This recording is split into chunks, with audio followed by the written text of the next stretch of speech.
And number one, it may be just another Tuesday to some people, but today is the start of firearms deer season in Michigan. It's like a holiday in a lot of families and a big part of local economies, even if there aren't as many as there used to be. Well, coming up in just a bit, we will hear from some local hunters and DNR officials to talk about the changes to this year's season. My famous deer hunting story 3 or 4 years ago, last time I ever went.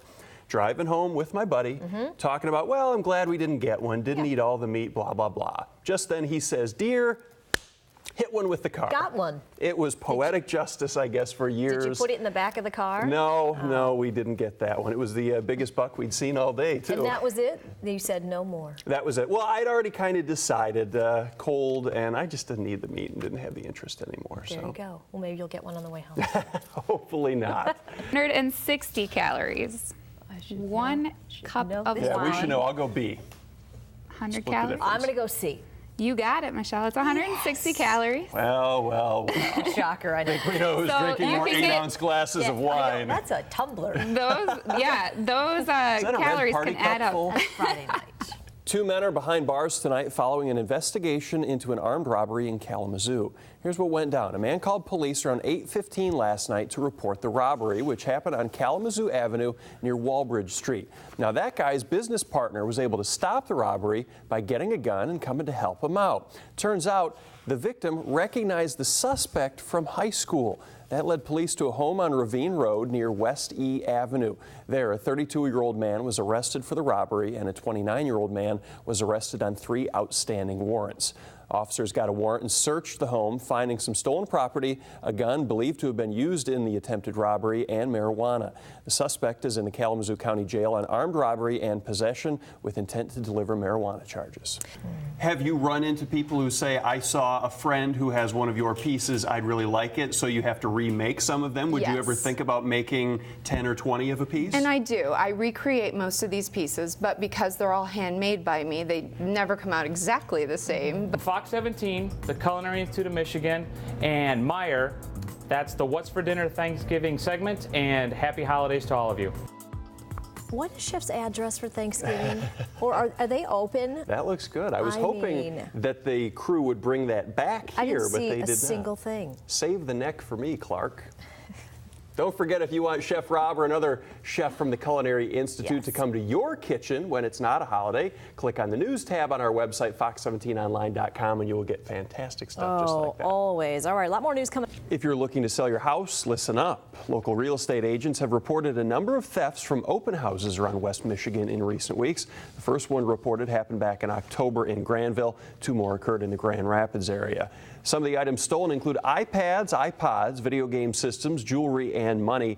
Right now, police say there are some similarities between the incidents, but they can't confirm at this time that they're related. Fox 17's Darren Cunningham is investigating, and we'll have more on the investigation coming up at 6.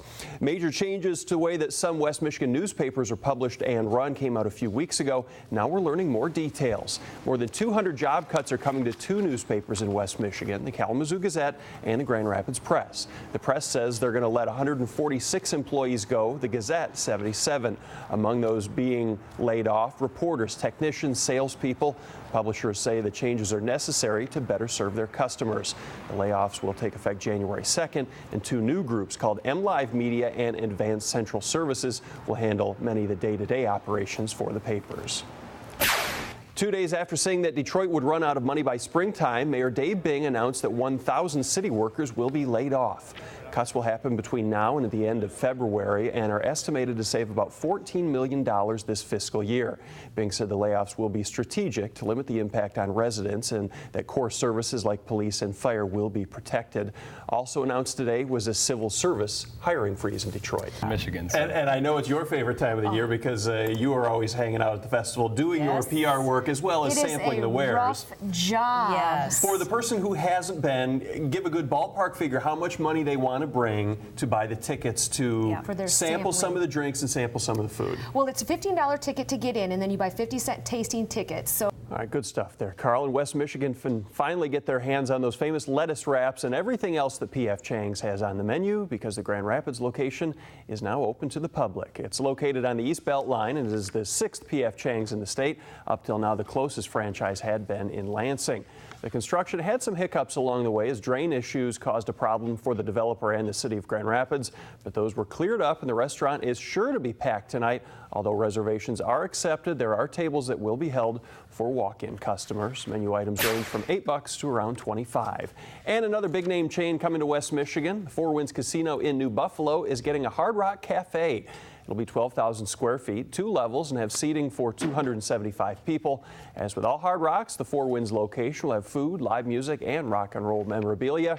The Hard Rock is slated to open next summer, along with a new 250-room hotel tower and 1,600 square foot event center. We will see how it stacks up the rest of the movies coming out when Jared Hall from the Seven Seas checks in a little later in the show. Yeah, and you know, I think Jared says, and I think we agree, it doesn't matter, good or bad. Yeah. People are lining up and they're going to see it. Took in $30 million overnight, I believe, which isn't #1 of all time. Probably wasn't the other one? No, it was another one. franchise. I didn't bother to read that closely. By the way, #2 on the list behind Regis, me. I can't believe Did you know that? Yeah. 16,000? 16,000 in some hours. Got me by that much. Tim, all you read.